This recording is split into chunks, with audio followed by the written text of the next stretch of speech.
The Middle East, as ever, resists neat labels. It's a place where every headline seems to lead to a tangle of historic grievances, ideological ambitions, and flying missiles. In recent years, a curious and at times a frustrating debate has taken shape. Is it Iran, which is today's imperial force expanding through ideological militancy and proxy warfare? Or is it Israel as the last colonial power imposing military control over a stateless population? And ultimately, who should the people here in the West support, and why? That is the question that I'll try to answer today. And I'm here simply to provide my opinion based on what I know and hopefully spark a respectful debate. Let's dive in. Iran versus Israel is a curious and divisive topic, especially on social media where nuance generally goes to die. But reality, as it tends to be in this region, is a bit more complicated, a bit more contradictory, and a great deal more interesting. At the heart of this debate are two very different political models. On one side is Iran, a theocratic autocracy that exports revolution at gunpoint, and at the other one is Israel, a noisy, chaotic democracy which is often accused of failing its founding ideals. So let's dig deeper, and starting with Iran. Iran's influence across the region is a masterclass in geopolitical shadow puppetry. Officially, it champions the oppressed, fights imperialism and waves the flag of Islamic resistance. Unofficially, it funds militias, props up authoritarian regimes, and seems to have a side hustle in exporting armed revolution. But hey, branding is everything. It is governed by a system that blends divine mandate with hardline nationalism. Iran is technically a republic, though most of the actual power is in the hands of one man, the supreme leader, which is currently Ayatollah Ali Khamenei, who has been in power since 1989 and shows no signs of taking a retirement cruise down the Strait of Hormuz. The real engine behind Iran's regional adventures is the Islamic Revolutionary Guard Corps, or IRGC, particularly its Quds Force. Essentially, it is a foreign affairs department of a Bond-villain organization. Through this apparatus, Iran has cultivated a vast web of loyal, or at least indebted, non-state actors.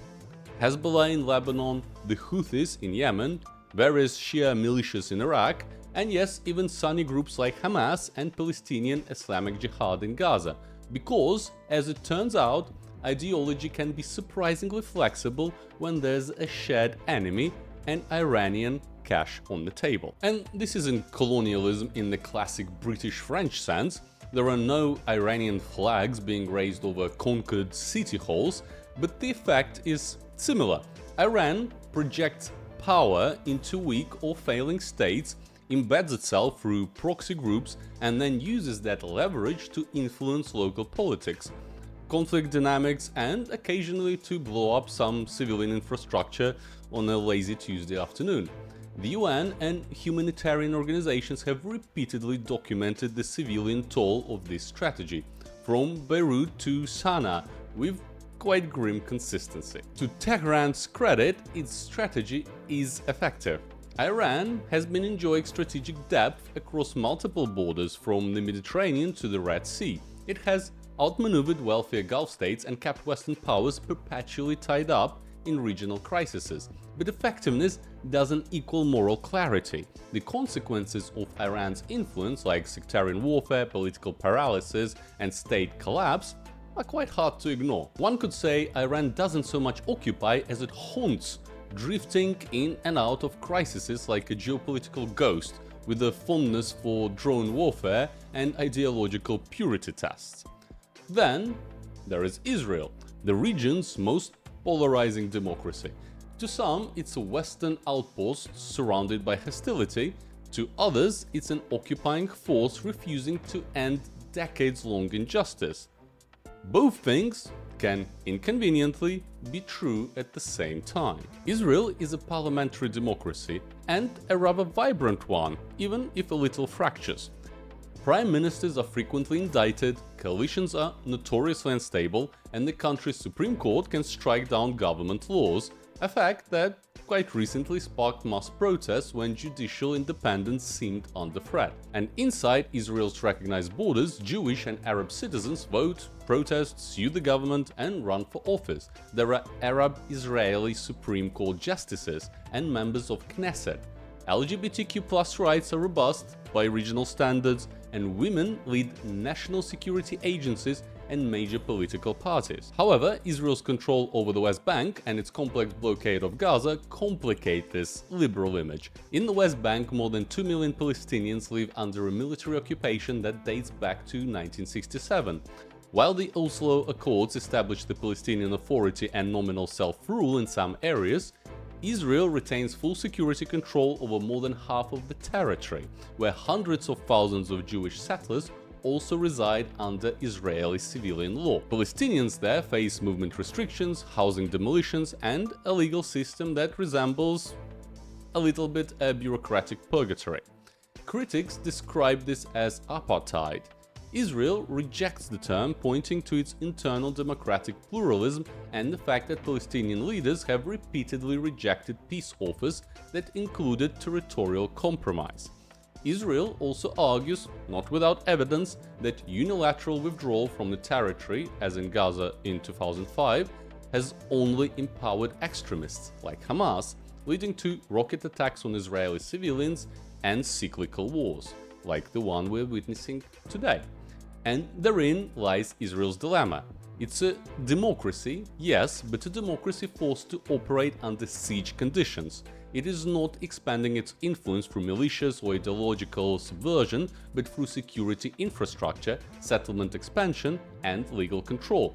Methods that, while institutional and overt, still spark serious legal and moral concerns.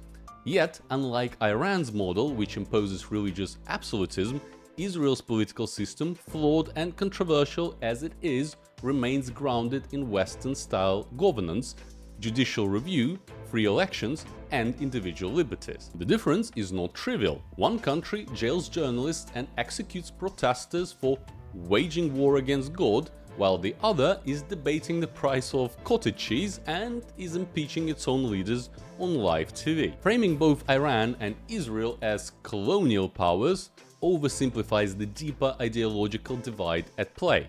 Iran is a theocratic revolutionary state seeking to overturn the existing order through subversion and armed resistance. Israel is a liberal, even if embattled, but democracy, which is attempting to maintain its existence in a region where several of its neighbors still simply deny its very right to exist, and where some of those neighbors are on Tehran's payroll. Iran's strategy relies on proxy militias, religious indoctrination, and geopolitical sabotage. Israel relies on direct control, high-tech military dominance, and security-first statecraft. Both approaches can and should be criticized, but only one allows its citizens to protest those policies without getting shot for it. Israel, for all its sins, is part of the liberal international order. Iran, by design, exists to dismantle it. So, who should the West support? It is a massive question. Morally, both states have blood on their hands. Strategically, both are central to the region's balance of power. But if Western democracies are looking for partners who share their core values, like rule of law, pluralism, open debate, civil rights, then Israel, however imperfect, is the obvious choice.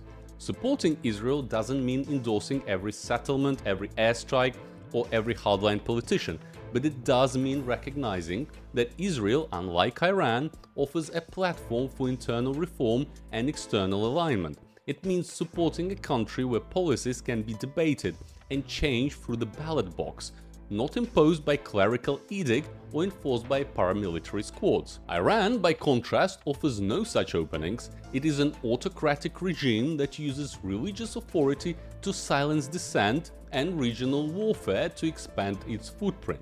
Its proxies are not freedom fighters, they're tools of statecraft, often indistinguishable from terrorists in their methods, even if they're cloaked in revolutionary language. And the West doesn't need to whitewash Israel's flaws to see the difference. It simply needs to be honest about the stakes. Israel is a democracy under pressure. Iran is a dictatorship in expansion mode. Both shape the region, but only one has a pathway to peace that includes human rights, rule of law, and civil society. As always, in the Middle East, the choice isn't between saints and villains, it's between competing imperfections, but some imperfections are more open to accountability and more compatible with liberal values than others. So, let's keep this debate going. Please leave your thoughts in the comments below, and please keep it respectful and use arguments, not angry slogans, if you can help it. And if you found this video to be useful or thought-provoking, please leave a like and consider subscribing. Thank you very much for watching, and I'll see you in the next one.